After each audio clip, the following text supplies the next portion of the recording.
जगत में प्रत्येक व्यक्ति को किसी ना किसी प्रकार की निर्बलता अवश्य होती है। जैसे कोई बहुत तेजी से दौड़ नहीं पाता तो कोई अधिक भार नहीं उठा पाता, कोई असाध्य रोग से पीड़ित रहता है तो कोई पढ़े हुए पाठों को स्मरण में नहीं रख पाता। ऐसे अनेकों उदाहरण और भी हैं।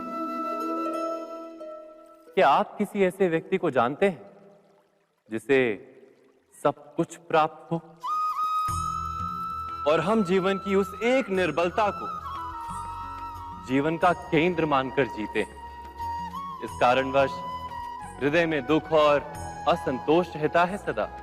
निर्बलता मनुष्य को जन्म से अथवा संजोग से प्राप्त होती है, किंतु उस निर्बलता को मनुष्य का मन अपनी मर्यादा बना लेता है। किंतु कुछ व्यक्ति ऐसे भी होते हैं जो अपने पुरुषार्थ और श्रम से उस निर्बलता को पराजित कर देते हैं। क्या भेद है उनमें और अन्य लोगों में? क्या आपने कभी विचार किया है? सरल सा उत्तर है इसका। जो व्यक्ति निर्बलता से पराजित नहीं होता, जो पुरुषार्थ करने का साहस रखता है हृदय में, वो निर्बलता को पार कर जाता है। अर्थात निर्बलता अवश्य ईश्वर देता है, किंतु मर्यादा मनुष्य का मन ही निर्मित करता है। स्वयं विचार कीजिए।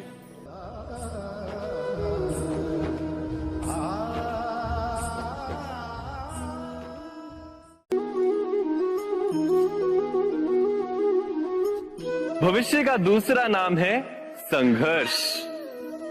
हृदय में आज इच्छा होती है और यदि पूर्ण नहीं हो पाती तो हृदय भविष्य की योजना बनाता है। भविष्य में इच्छा पूर्ण होगी ऐसी कल्पना करता रहता है, किंतु जीवन ना तो भविष्य में है ना अतीत में। जीवन तो इस क्षण का नाम है, अर्थात इस क्षण का अनुभव ही जीवन का अनुभव। पर हम ये जानते हुए भी इतना सा सत्य समझ नहीं पाते। या तो हम बीते हुए समय के स्मरणों को घेर कर बैठे रहते, या फिर आने वाले समय के लिए हम योजनाएं बनाते रहते हैं और जीवन जीवन बीत जाता है। एक सत्य यदि हम हृदय में उतार लें कि ना हम भविष्य देख सकते हैं, ना ही भविष्य निर्मित कर सकते हैं, हम तो केवल धैर्य और साहस के साथ भविष्य को आलिंगन दे सकते हैं, स्वागत कर सकते हैं भविष्य का। तो क्या जीवन का हर पल जीवन से नहीं भर जाएगा? स्वयं विचार कीजिए।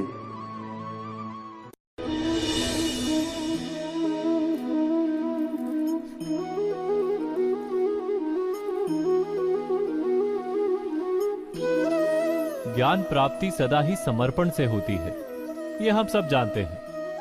किंतु समर्पण का वास्तविक महत्व क्या है? क्या हमने कभी विचार किया? मनुष्य का मन सदा ही ज्ञान प्राप्ति में विभिन्न बाधाओं को उत्पन्न करता है। कभी किसी अन्य विद्यार्थी से ईर्ष्या हो जाती है, कभी पढ़ाए हुए पाठों पर संदेह जन्मता है और कभी गुरु द्वारा दिया गया दंड मन को अहंकार से भर देता है। नहीं, क्या ऐसा नहीं होता?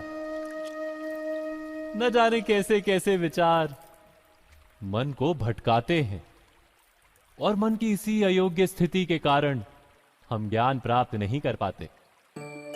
मन की योग्य स्थिति केवल समर्पण से निर्मित होती है। समर्पण मनुष्य के अहंकार का नाश करता है।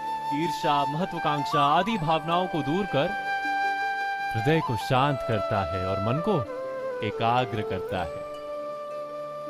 वास्तव में ईश्वर की सृष्टि में ना ज्ञान की मर्यादा है, ना ज्ञानियों की। गुरु दत्तात्रेय ने तो गाय और श्वान से भी ज्ञान प्राप्त कर लिया था।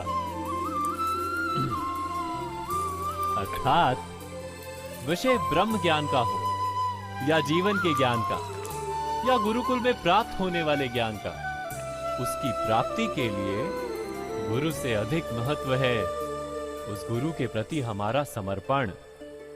क्या ये सत्य नहीं?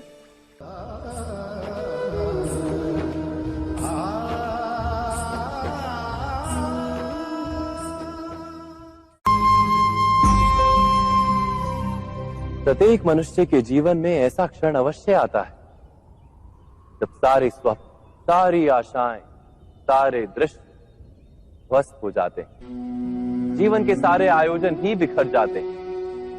एक और धर्म होता है और दूसरी ओर सुख। इसी को धर्म संकट कहते हैं। जब धर्म का वहन ही संकट हो और धर्म का त्याग ही सुख हो।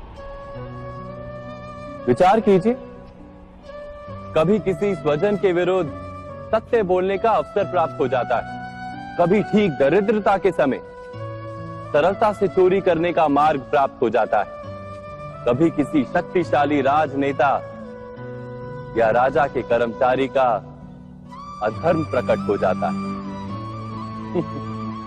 सबके जीवन में ऐसी घटना बनती ही रहती है। अधिकतर लोग ऐसे किसी क्षण को धर्म संकट के रूप में जान ही नहीं पाते।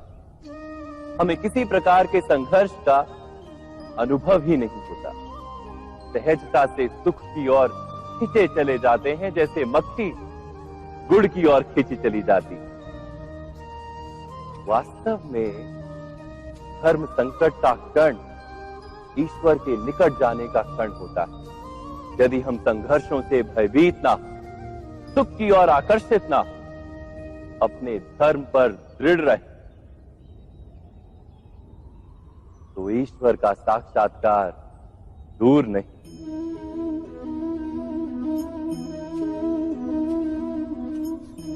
पवन से युद्ध करने वाला पत्ता यदि पेड़ से गिरता है तो भी आकाश की ओर उठता है। पवन से झुकने वाली घास वहीं भूमि पर रह जाती है। अर्थात धर्म संकट से यदि हम संकट को ही टाल दें तो सुख तो मिलता है, जीवन बढ़ता है, किंतु क्या चरित्र नहीं टूटता? क्या आत्मा दरिद्र नहीं हो जाती? क्या ईश्वर से अंतर नहीं हो जाता? स्वयं विचार किए।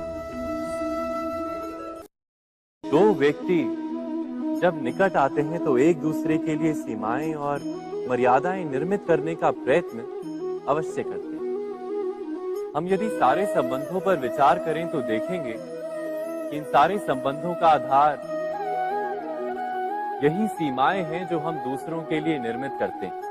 और यदि अनजाने में भी कोई अन्य व्यक्ति इन सीमाओं को तोड़ता है तो उसी क्षण हमारा हृदय क्रोध से भर जाता है। इन सीमाओं का वास्तविक रूप क्या है? क्या हमने कभी विचार किया? सीमाओं के द्वारा हम दूसरे व्यक्ति को निर्णय करने की अनुमति नहीं देते, अपना निर्णय उस व्यक्ति पर थोपते, अर्थात किसी की स्वतंत्रता का अस्वीकार करते हैं। और जब स्वतंत्रता का अस्वीकार किया जाता है तो उसका हृदय दुख से भर जाता है। और जब वो सीमाओं को तोड़ता है तो हमारा हृदय क्रोध से भर जाता है। क्या ऐसा नहीं होता?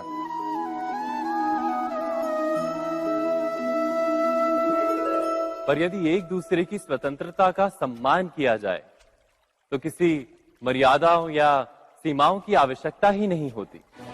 अर्थात जिस प्रकार स्वीकार किसी संबंध का देह है, क्या वैसे ही स्वतंत्रता किसी संबंध की आत्मा नहीं? स्वयं विचार कीजिए। सबके जीवन में ऐसा प्रसंग अवश्य आता है कि सत्य कहने का निश्चय होता है हृदय में, किंतु मुख से सत्य निकल नहीं पाता। कोई भय मन को घेर लेता है। किसी घटना अथवा प्रसंग के बारे में बात करना या फिर स्वयं से कोई भूल हो जाए उसके बारे में कुछ बोलना, क्या ये सत्य है? नहीं, ये तो केवल तथ्य है। अर्थात जैसा हुआ था वैसा केवल बोल देना सामान्य सी बात है। किंतु कभी कभी उस तथ्य को बोलते हुए भी भय लगता है। कदाचित किसी दूसरे की भावनाओं का विचार आता है मन। दूसरे को दुख होगा ये भय भी शब्दों को रोकता है। तो ये सत्य क्या है? क्या हमने कभी विचार किया है? जब भय रहते हुए भी कोई तथ्य बोलता है तो वो सत्य कहलाता है। वास्तव में सत्य कुछ और नहीं, केवल निर्भयता का दूसरा नाम है। और निर्भय होने का कोई समय नहीं होता, क्योंकि निर्भयता आत्मा का स्वभाव है। अर्थात क्या प्रत्येक क्षण सत्य बोलने का क्षण नहीं होता?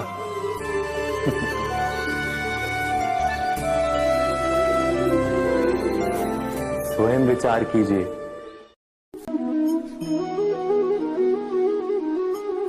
श्रेष्ठता का क्या अर्थ है? श्रेष्ठता का अर्थ है दूसरों से अधिक ज्ञान प्राप्त करना। अर्थात मूल्य इस बात का नहीं कि स्वयं कितना ज्ञान प्राप्त किया, मूल्य इस बात का है कि प्राप्त किया हुआ ज्ञान अन्य लोगों से कितना अधिक है। अर्थात श्रेष्ठता की इच्छा ज्ञान प्राप्ति को भी एक स्पर्धा बना देती है। और स्पर्धा में विजय अंतिम कब होती है?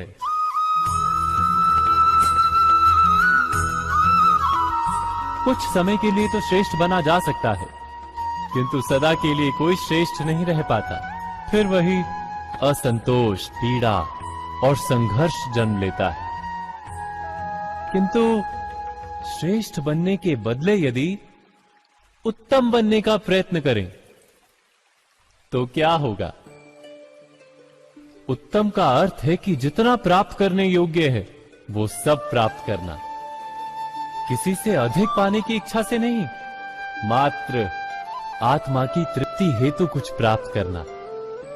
उत्तम के मार्ग पर किसी अन्य से स्पर्धा नहीं होती, स्वयं अपने आप से स्पर्धा होती है। अर्थात उत्तम बनने का प्रयत्न करने वाले को देर अबेर सारा ज्ञान प्राप्त हो जाता है। बिना प्रयत्न के ही वो श्रेष्ठ बन जाता है।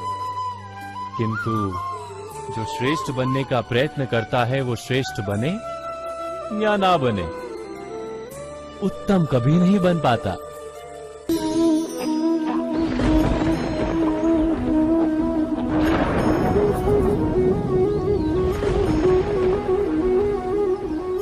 सपनों और पूर्वाभासों के आधार पर हम भविष्य के सुख दुख की कल्पना करते हैं। भविष्य के दुख का कारण दूर करने के लिए हम आज योजना बनाते हैं। किंतु कल के संकट को आज निर्मूल करने से हमें लाभ मिलता है या हानि पहुंचती है?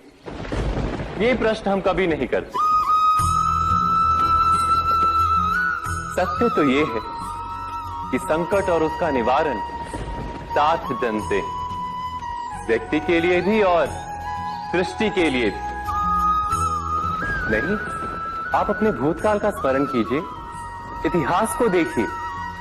आप तुरंत ही ये जान पाएंगे कि जब जब संकट आता है तब तब उसका निवारण करने वाली शक्ति भी जन्म लेती है। यही तो जगत का चलन है।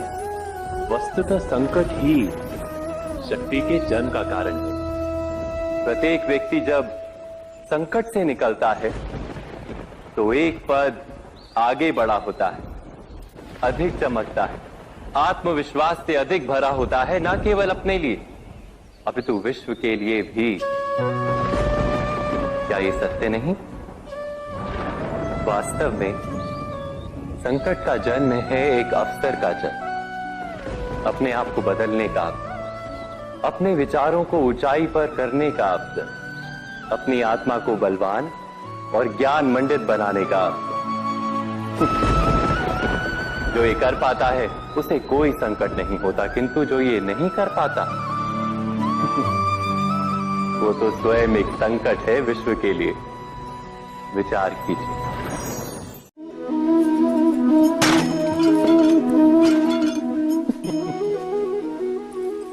कभी कभी कोई घटना मनुष्य के जीवन की सारी योजनाओं को तोड़ देती और मनुष्य उस आघात को अपने जीवन का केंद्र मान लेता।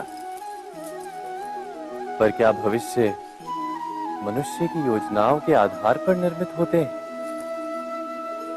नहीं।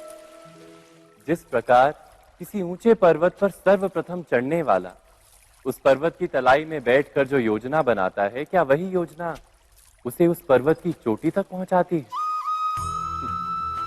नहीं। वास्तव में वो जैसे जैसे ऊपर चढ़ता है वैसे वैसे उसे नई नई चुनौतियां, नई नई विडंबनाएं, नए नए अवरोध मिलते हैं। प्रत्येक पद पर वो अपने अगले पद का निर्णय करता है। प्रत्येक पद पर उसे अपनी योजनाओं को बदलना पड़ता है। कहीं पुरानी योजना उसे खाई में ना ढकेल दे। वो पर्वत को अपने योग्य नहीं बना पाता, केवल स्वयं को पर्वत के योग्य बना सकता है। क्या जीवन के साथ भी ऐसा ही नहीं? जब मनुष्य जीवन में किसी एक चुनौती को, एक अवरोध को अपने जीवन का केंद्र मान लेता है, अपने जीवन की गति को ही रोक देता है, तो वो अपने जीवन में सफल नहीं बन पाता और ना ही सुख और शांति प्राप्त कर पाता। अर्थात जीवन को अपने योग्य बनाने के बदले स्वयं अपने को जीवन के योग्य बनाना ही सफलता और सुख का एकमात्र मार्ग नहीं? स्वयं विचार कीजिए।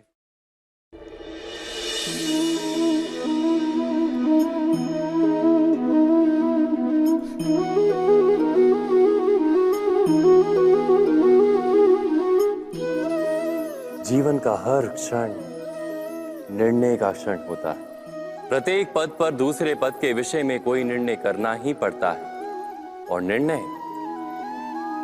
निर्णय अपना प्रभाव छोड़ जाता है। आज किए गए निर्णय भविष्य में सुख अथवा दुख निर्मित करते हैं, ना केवल अपने लिए, अपने परिवार के लिए भी, आने वाली पीढ़ियों के लिए भी। जब कोई दुविधा सामने आती है तो मन व्याकुल हो जाता है, अनिश्चय से भर जाता है। निर्णय का वो क्षण युद्ध बन जाता है और मन बन जाता है युद्ध भूमि। अधिकतर निर्णय हम दुविधा का उपाय करने के लिए नहीं, केवल मन को शांत करने के लिए लेते हैं। पर क्या कोई दौड़ते हुए भोजन कर सकता है? नहीं। तो क्या युद्ध से जूझता हुआ मन कोई योग्य निर्णय ले पाएगा? वास्तव में शांत मन से जब कोई निर्णय करता है तो अपने लिए सुखद भविष्य बनाता है, किंतु अपने मन को शांत करने के लिए जब कोई निर्णय करता है तो वो व्यक्ति भविष्य में अपने लिए कांटों भरा वृक्ष लगाता है। स्वयं विचार कीजिएगा।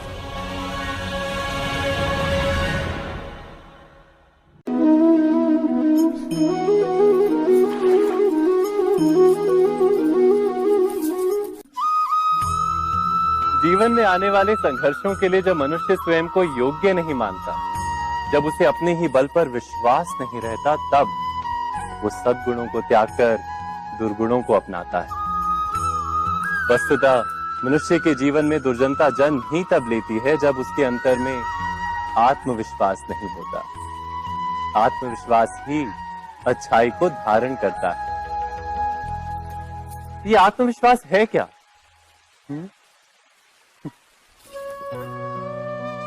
जब मनुष्य ये मानता है कि जीवन का संघर्ष उसे दुर्बल बनाता है, तो उसे अपने ऊपर विश्वास नहीं रहता। वो संघर्ष के पार जाने के बदले संघर्ष से छूटने के उपाय ढूंढने लगता है। किंतु जब वो ये समझता है कि ये संघर्ष उसे अधिक शक्तिशाली बनाते हैं, ठीक जैसे व्यायाम करने से देह की शक्ति बढ़ती, तो प्रत्येक संघर्ष के साथ उसका उत्साह बढ़ता है। अर्थात आत्मविश्वास और कुछ भी नहीं, मन की स्थिति, जीवन को देखने का दृष्टिकोण मात्र है। और जीवन का दृष्टिकोण तो मनुष्य के अपने वश में होता है। स्वयं विचार कीजिए।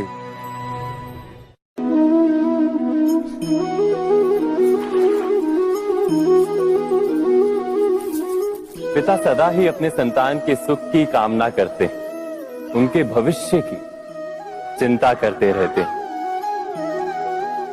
इसी कारणवश सदा ही अपने संतानों के भविष्य का मार्ग स्वयं निश्चित करने का प्रयत्न करते रहते हैं। जिस मार्ग पर पिता स्वयं चला है, जिस मार्ग के कंकर पत्थर को स्वयं देखा है, मार्ग की छाया, मार्ग की धूप को स्वयं जाना है, उसी मार्ग पर उसका पुत्र भी चले, यही इच्छा रहती है हर पिता की। निस्संदेह उत्तम भावना है ये,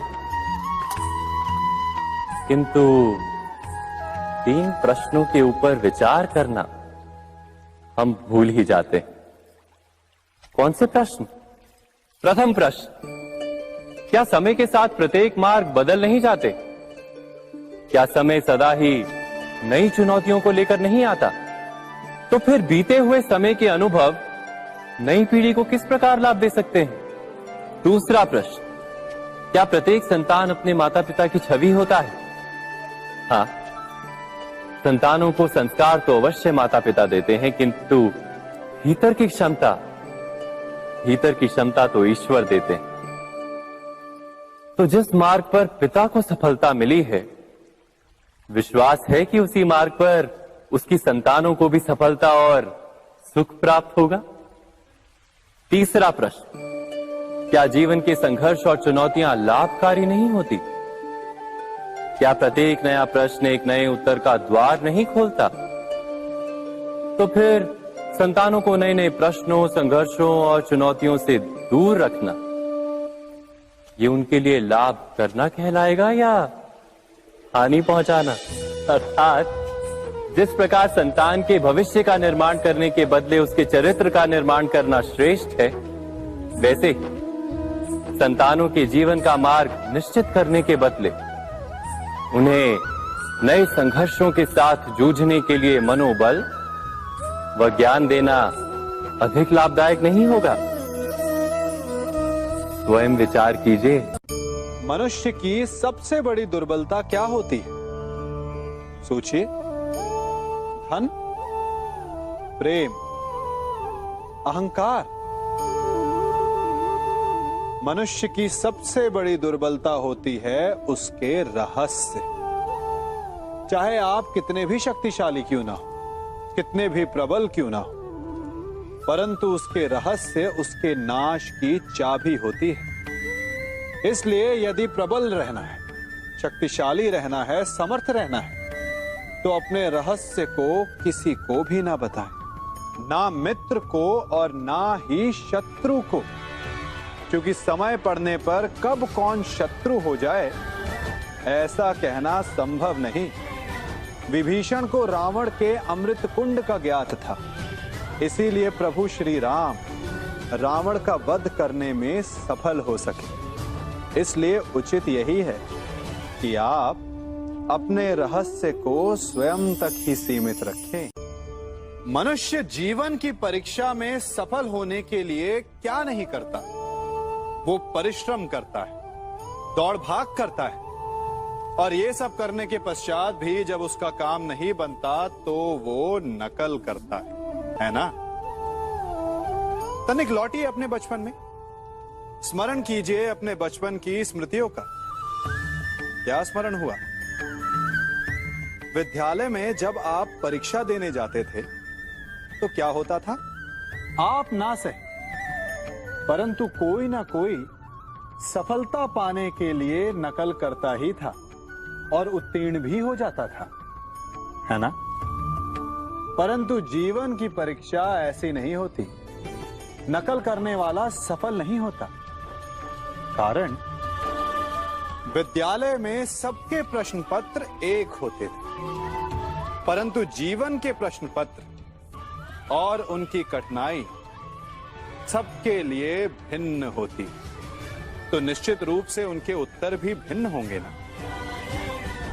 इसलिए यदि आपको जीवन में सफलता पानी है तो नकल ना कीजिए, स्वयं के प्रश्नों का उत्तर स्वयं ढूंढिए और सफलता आपकी ही होगी।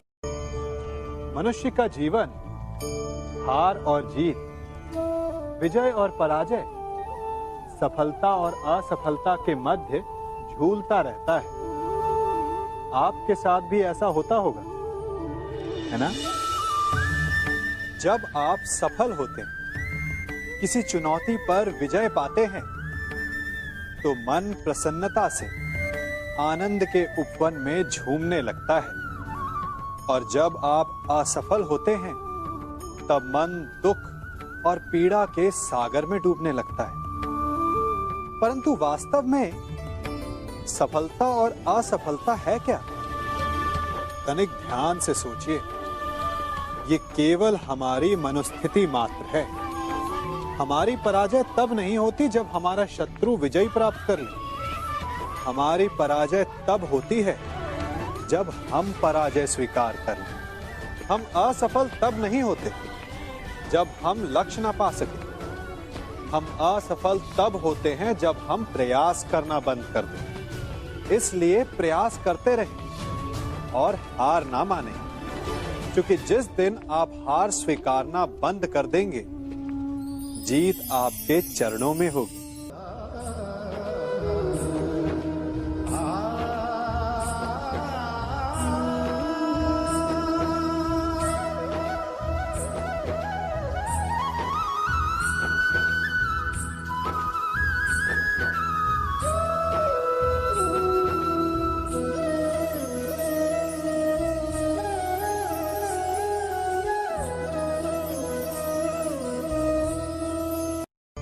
आप सबने बरगद के वृक्ष को तो देखा ही होगा। क्या आपको ज्ञात है, बरगद के वृक्ष के बीज का आकार राई से भी छोटा होता है, परंतु बरगद का वृक्ष संसार के महाकाय वृक्षों में जाना जाता है। जब उसका जन्म होता है, तब उसमें वो जटाएं, वो शाखाएं नहीं होती, परंतु जैसे जैसे उसका विस्तार होता है, जैसे जैसे वो अधिक शाखाओं का भार उठाता है, अधिक पत्तियों का सृजन करता है, वैसे वैसे उसकी शाखाएं जटाएं बनकर जड़ तक पहुंचती है और इस वृक्ष को सहारा देती है। ये जीवन का बहुत महत्वपूर्ण पथ है। बिना लोभ लालच शुभ कार्य करें, अन्य लोगों की सहायता करें। धीरे धीरे आपने जिनकी सहायता की, वो आपके सहायक बनते जाएंगे, आपकी जड़ों को और बलशाली बनाएंगे, आयु, मान और आकार बढ़ाएंगे। सहजीवन, सहायता और निष्काम कर्म आपको मृत्यु के पश्चात भी मरने नहीं देगा, आपको अमर रखेगा। हमारा शरीर प्रकृति का एक महान आविष्कार है। इससे जटिल संरचना संसार में और कोई नहीं। हमारा शरीर जितना जटिल है, यदि इसे ठीक से जाना जाए तो इससे अधिक सरल ज्ञान देने वाला और कोई नहीं। हमारे शरीर में पंच इंद्रियां होती हैं, जो हमें भाव, गुण और वस्तुओं का बोध कराती हैं। हमारे पास आंखें हैं, नाक है, स्पर्श के लिए त्वचा है, कान है और जीभा है। सबका भिन्न भिन्न कार्य है। आंखों से देखना, कानों से सुनना, नथनों से श्वास लेना, त्वचा से स्पर्श करना और जीभा से स्वाद लेना। परंतु क्या आपने कभी सोचा कि प्रकृति ने हमें 2 आंखें दी, 2 नथने दी, 2 कान दी, स्पर्श के लिए ये पूरा शरीर दिया, परंतु जीभा केवल 1 दी? ऐसा क्यों? क्योंकि प्रकृति चाहती है कि हम देखें अधिक, सुने अधिक और ज्ञान अधिक अर्जित करें, बोले कम। क्योंकि अधिक वाचाल नाश को निमंत्रण देता है। स्मरण रखिएगा।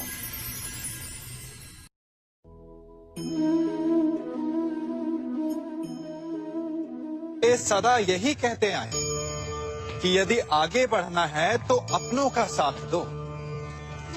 सत्य कहते हैं, अपनों का साथ देना ही चाहिए।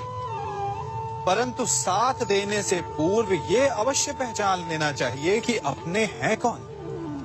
क्या अपने वही होते हैं जिनके साथ हमारा रक्त संबंध होता है, या अपने मित्र? अपने वो होते हैं जो हमें सद्कार्य के लिए प्रेरित करें, हमें आगे बढ़ाएं, हमारा साथ दें।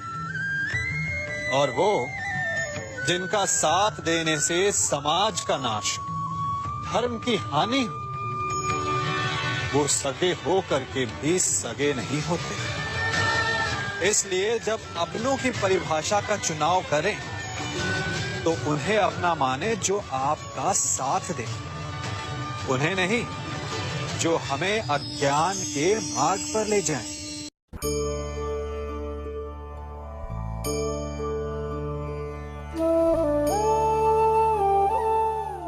आप जिनसे प्रेम करते हैं सदा उनके समीप रहना चाहते हैं, नहीं चाहते कि कभी अपनों से दूर होना पड़े, बिछड़ना पड़े। परंतु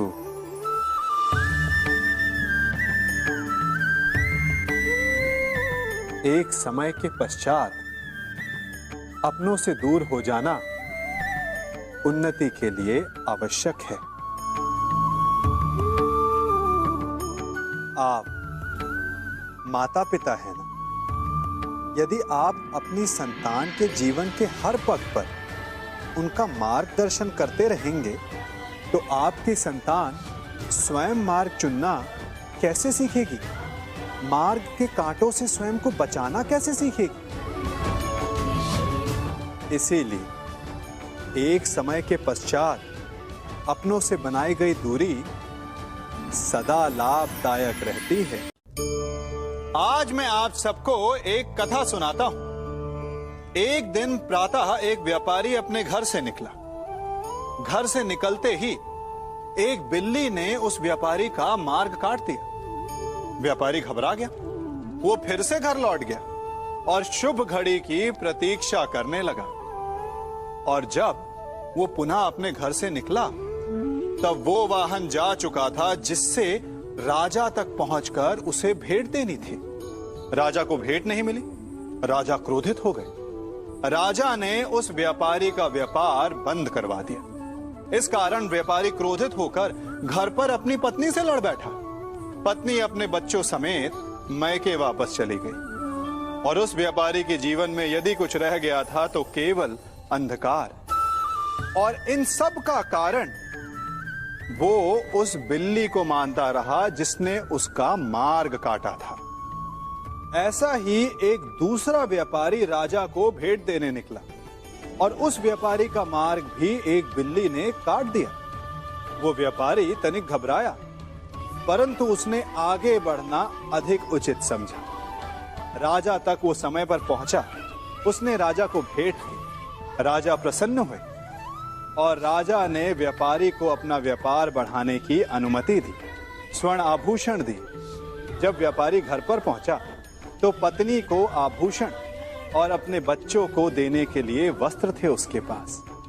हर ओर प्रसन्नता थी। समझ रहे हैं ना?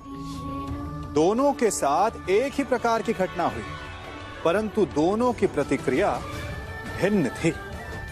ऐसा ही हमारा जीवन भी है। हमारे जीवन में प्रारब्ध का अपना स्थान है, परंतु उससे कई अधिक महत्वपूर्ण हमारी प्रतिक्रिया, हमारे सोच का प्रभाव है, क्योंकि यही हमारे जीवन को आकार देते हैं। इसलिए अपनी सोच को सकारात्मक रखिए। आपका जीवन सदैव आनंदमय।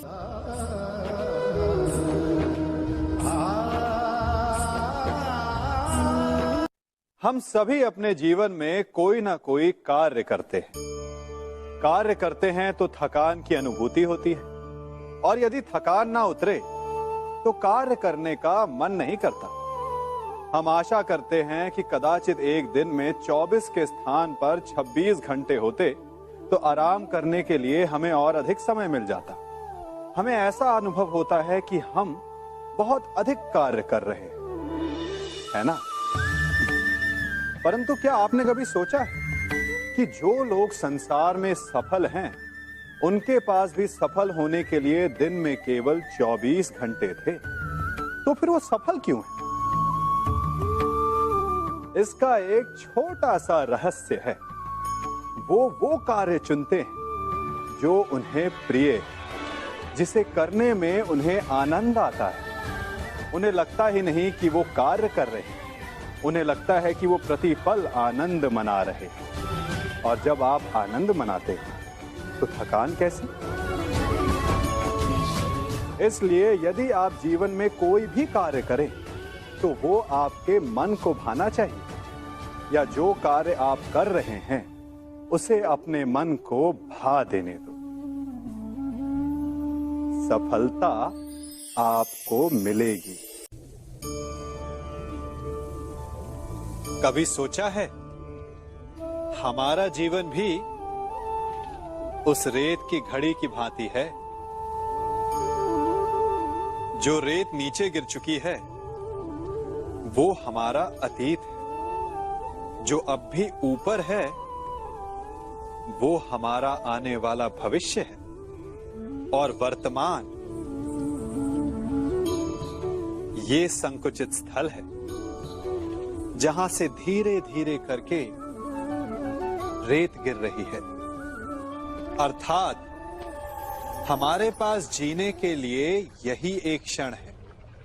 उसका उपयोग कैसे करना है ये हम पर निर्भर करता है। जो बीत गया उसका दुख मनाना है, या जो भविष्य में होने वाला है उसकी प्रतीक्षा में क्रोध करना है। सब कुछ करने के लिए यही एक क्षण है।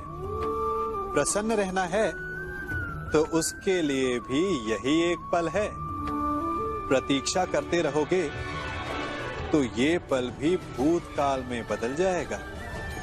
इसलिए आनंद के लिए, परोपकार के लिए प्रतीक्षा ना कीजिए। आपके पास जो पल है उनका भरपूर सदुपयोग कीजिए, क्योंकि इस घड़ी को पलटकर आप फिर से समय अवश्य गिन सकते हैं, परंतु अपना बीता हुआ समय आप वापस नहीं लौटा पाएंगे।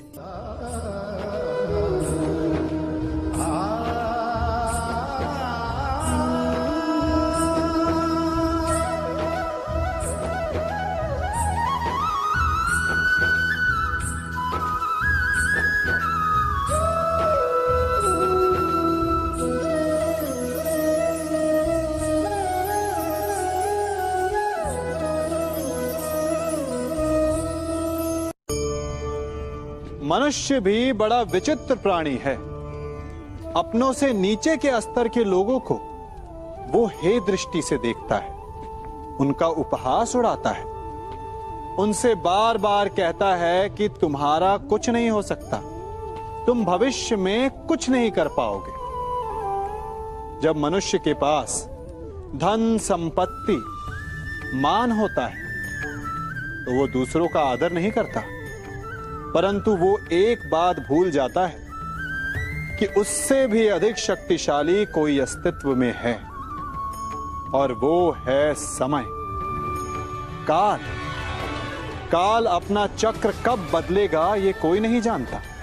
समय अपनी करवट कब लेगा ये कोई नहीं जानता। कोयला भी समय के साथ साथ हीरे में परिवर्तित हो जाता है। इसलिए जीवन में कभी भी किसी का भी उपहास नहीं उड़ाना चाहिए।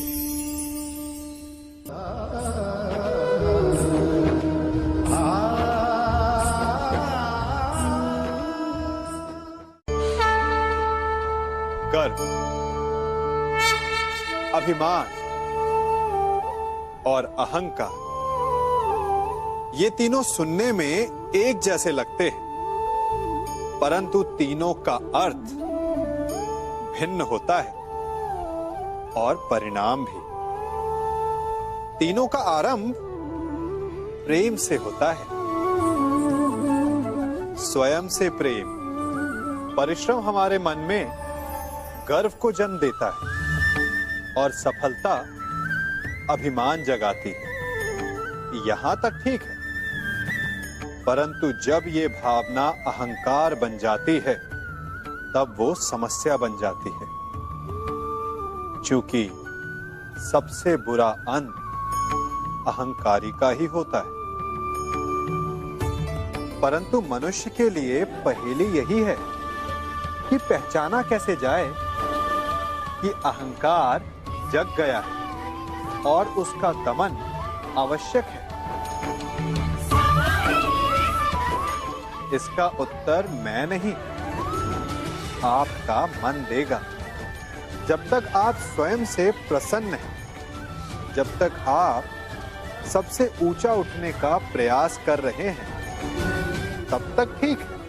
परंतु जब आपके मन में दूसरों को नीचा समझने का भाव आ जाए तो सावधान हो जाइए, क्योंकि यही अहंकार है जो वास्तव में आपको हीन कर रहा है।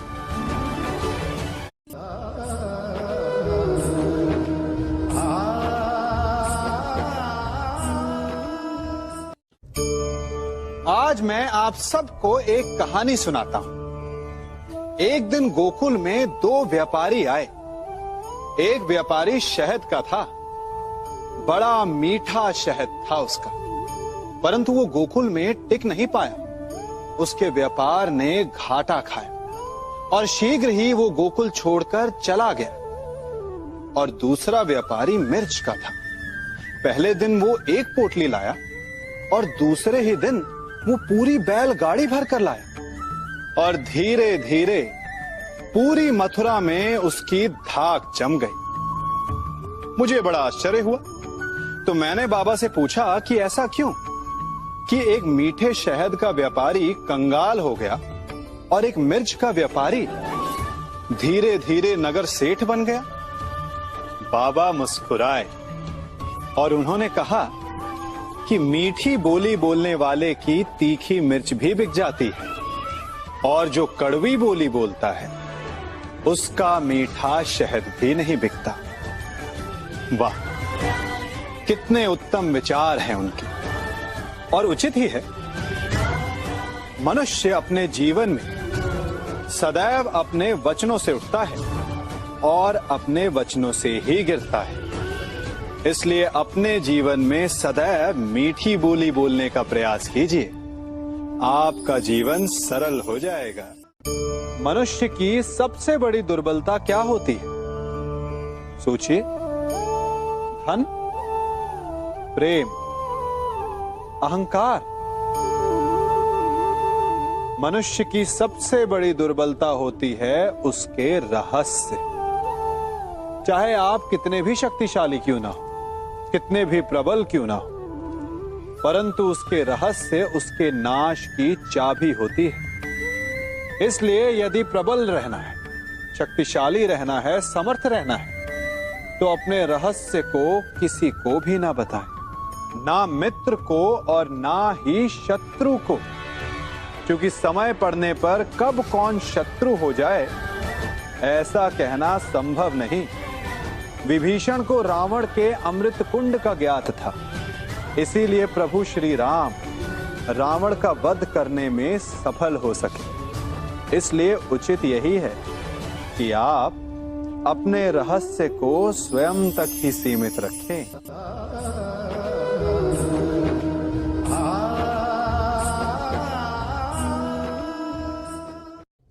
युवा अवस्था भी हमारे जीवन का कितना सुंदर काल होता है ना।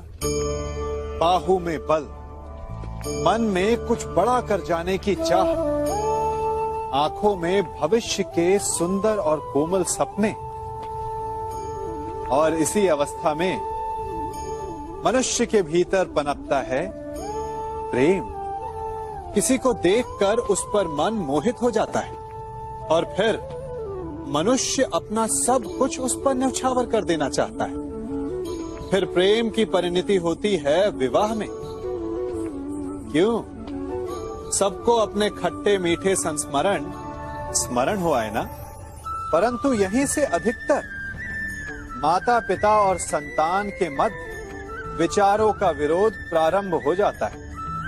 संतान को लगता है कि उसका चुना जीवन साथी ही उसके लिए उपयुक्त है, और माता पिता को लगता है कि संतान अनजाने में भूल कर रही है।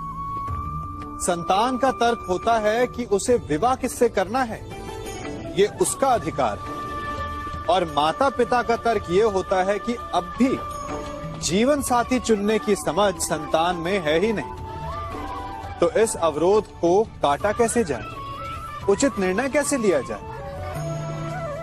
इसका एक ही मार्ग है, अपने उत्तरदायित्व का भान और अपनों से बड़ों के मापदंडों का भान। विवाह करने से पूर्व यह जान लेना आवश्यक है कि विवाह केवल अपने प्रेम को पाने का मार्ग नहीं है, अपितु विवाह से जीवन का एक नया द्वार भी खुलता है, और हर नए जीवन के साथ नए उत्तरदायित्व भी होते हैं। और यदि इन उत्तरदायित्वों को समझकर निर्णय लिया जाए तो विश्वास कीजिए, आपका दाम्पत्य जीवन आनंद से भरा रहेगा, और आपको कभी ये पछतावा नहीं होगा कि आपने कोई अनुचित निर्णय लिया।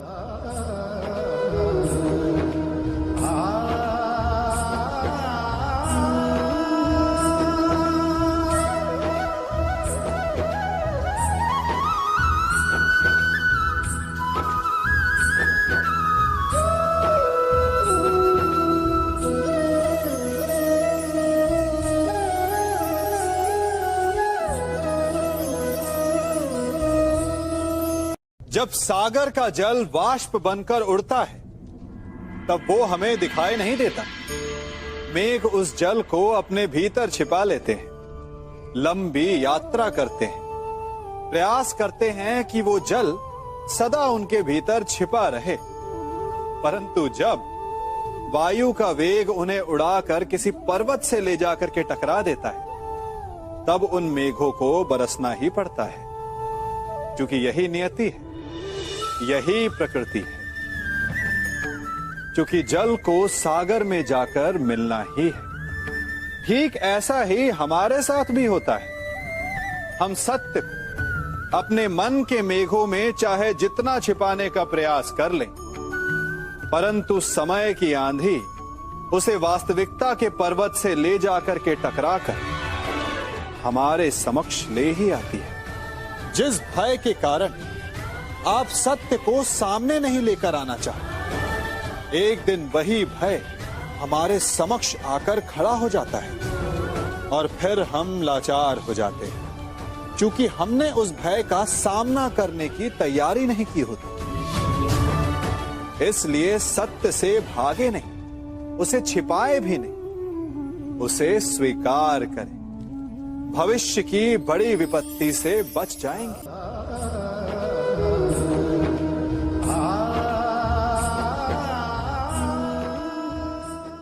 कभी कभी आप सबके जीवन में एक ऐसी विचित्र समस्या अवश्य आती है कि शक्तिशाली के समक्ष मौन हो जाओ। कि उस शक्तिशाली से विवाद करने से बचने के लिए आप मौन रह जाते। मानता हूं, ऐसा करने से आप एक विवाद से बच जाते, एक संघर्ष से बच जाते, परंतु ऐसा बचाव एक बड़े संघर्ष को जन्म दे देता है। कैसे? हमारा मौन रहना अनजाने में उसका समर्थन बन जाता है, और वो स्वयं को अधिक शक्तिशाली अनुभव करता है, और यहां से हमारा दमन प्रारंभ हो जाता है।